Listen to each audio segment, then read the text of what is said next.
इस तरह के वीडियो सोशल मीडिया पर छाए रहते हैं। राजस्थान और इसके आसपास के इलाके में आने वाले आंधी और तूफान, और अब ये जल्दी जल्दी आने लगे हैं।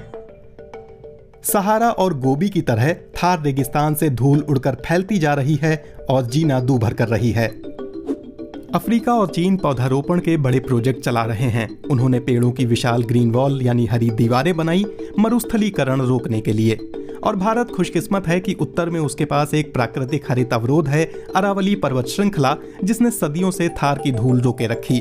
अभी तक तो ऐसा ही है, लेकिन रेगिस्तान से उठने वाली विशाल आंधियां और गर्म हवाओं के झोंके एनसीआर में भी लाखों जिंदगियों को खतरे में डाल रहे हैं।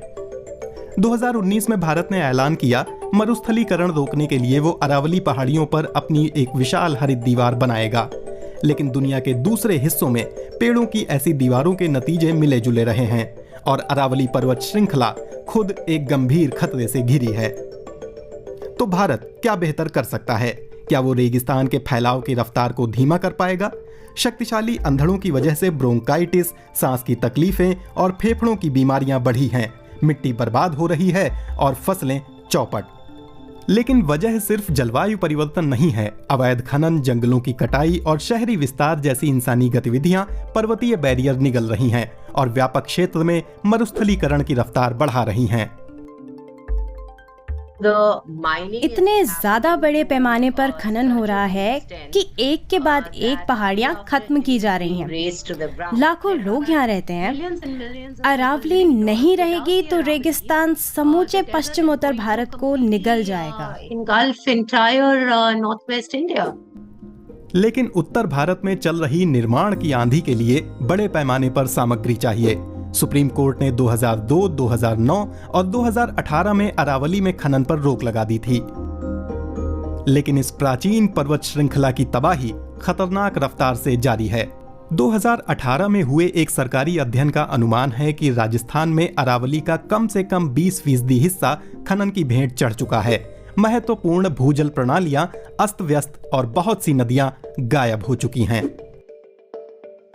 अरावली के प्राचीन जंगल भी संकट में हैं।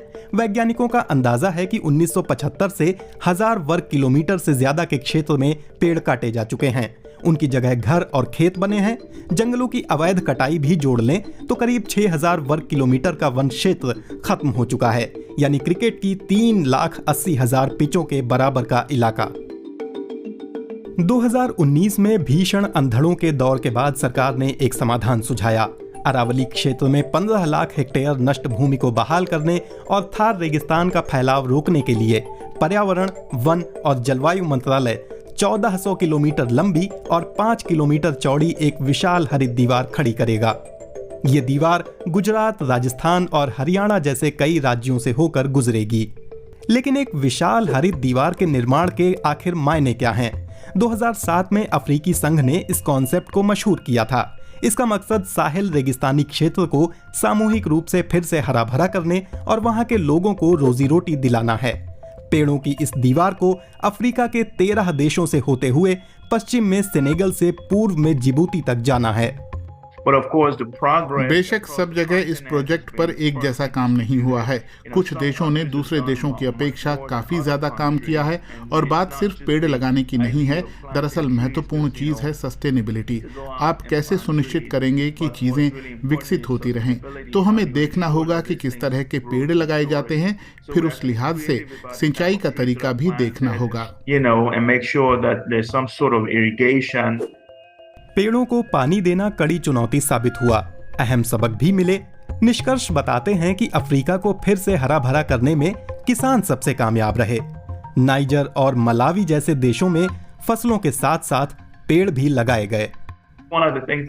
इस तरह के प्रोजेक्ट में लोगों की, समुदाय की शुरू से ही स्पष्ट भागीदारी और हिस्सेदारी सुनिश्चित की जानी चाहिए। उन्हें पता होना चाहिए कि उस प्रोजेक्ट से उन्हें क्या फायदा मिलेगा, क्योंकि वो उनके लिए एक तरह का प्रोत्साहन भी होगा ताकि वो प्रोजेक्ट को कामयाब बनाने में पूरा जोर लगा सकें। अफ्रीका के ग्रेट ग्रीन वॉल प्रोजेक्ट ने 2030 तक 10 करोड़ हेक्टेयर खराब जमीन की बहाली का लक्ष्य रखा है, लेकिन अभी तक इस पर आधे से भी कम काम हुआ है। संयुक्त राष्ट्र का अनुमान है कि प्रोजेक्ट को पूरा करने में करीब 33 अरब डॉलर का निवेश और चाहिए।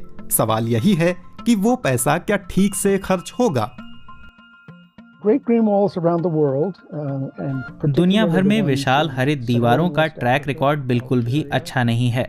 खासकर साहेल वाले पश्चिम अफ्रीका, अल्जीरिया और चीन की दीवारों की हाल ही में गहराई से समीक्षा की गई थी।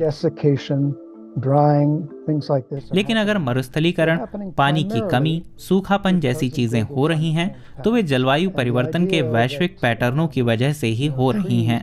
ऐसे में ये दलील दमदार नहीं कि पेड़ रेगिस्तान नहीं बनने देंगे। 3 नॉर्थ शेल्टर बेल्ट प्रोजेक्ट नाम से चीन ने अपनी ग्रेट ग्रीन वॉल 44 साल पहले उगानी शुरू की थी। तब से सरकार पेड़ लगाने में अरबों खर्च कर चुकी है। 2050 तक फ्रांस और इटली जितने भूभाग में पेड़ लगाकर एक वन कॉरिडोर तैयार करने की योजना है, तो इस पर अभी काफी काम होना है। चीन इन दूसरे मामलों से काफी अलग है और मुख्य अंतर सिर्फ शासन के तरीके में है कि कैसे सरकार काम करा लेती है। तो क्या भारत सरकार भी अपनी ग्रेट ग्रीन वॉल बना पाएगी? मार्च 2023 में ये मुहिम आधिकारिक रूप से शुरू की गई, लेकिन तब से अब तक कोई पेड़ नहीं लगा।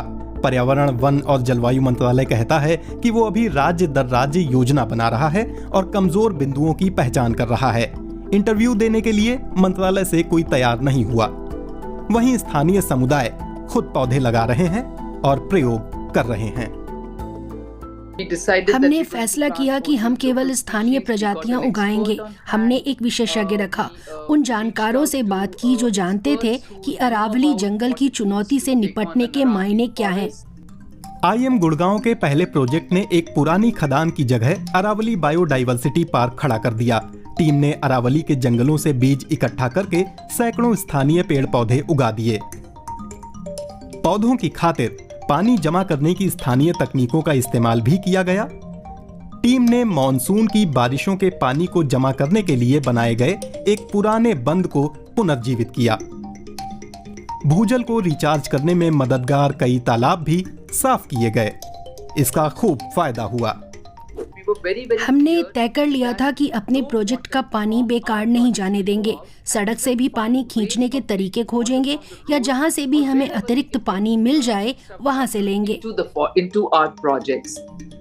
तो क्या ग्रेट ग्रीन वॉल अरावली पर्वत को बचा पाएगी? जो चल रहा है उस तरीके से तो शायद नहीं।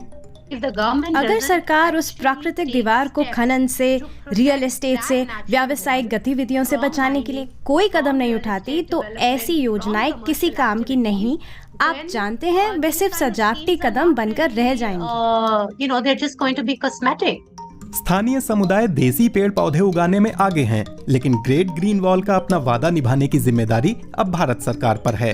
अरावली में कानूनी सख्तियां लागू करके अच्छी शुरुआत की जा सकती है।